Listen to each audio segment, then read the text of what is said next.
Right now, the cybersecurity sentiment is showing an unusual spike, with a sentiment score of plus 0.53 and momentum at plus 0.20.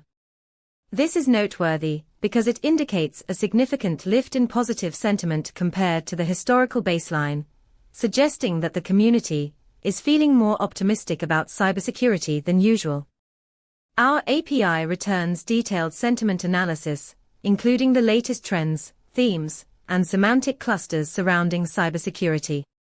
For instance, you could leverage this data to gauge public sentiment before deploying a new security feature, helping you align with user expectations.